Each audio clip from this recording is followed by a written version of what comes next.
si seen bi di LDS Actualité ngeen ñaan ngeen abonné te ngeen bës cloche notification bi. morgue bi naa kenn gënu ko ñëw njaxum ndax da gis koo xam ne ab sareet am na koo xam ne ab sareet dafa indi bu yàggu donc ëppal boo xam ne nga faatu xaw ma jëmb rek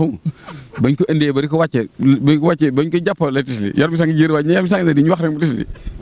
nga xam ne du ko ci sareet bi ñibbi. léeg-léeg nga dégg ñu naan kii dañ fi yeeg dañoo dagg baaraam baag dañoo dagg ci yeeg dañoo def laa waaye li ci ëpp gëm table bi kii bi muy nekk plateau bi muy nekk plateau bañ la cat yi dafa ñaw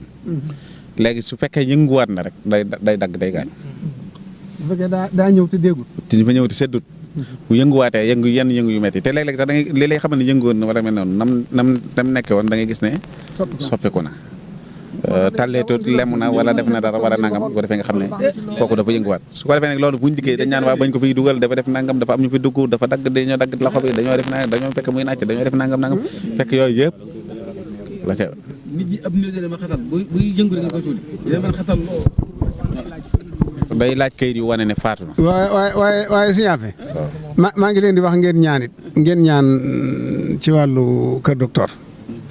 ñu wutal leen médecin boo xam day féete fii nga xam ne tey néew bu ñu andeeti moom da koy consulter bu mu wóor ko ne faatu na ñu door koo dugal ci fu sedd fi loolu faratal de sëñ bi bu ngeen ko demandé ñu jox leen ko.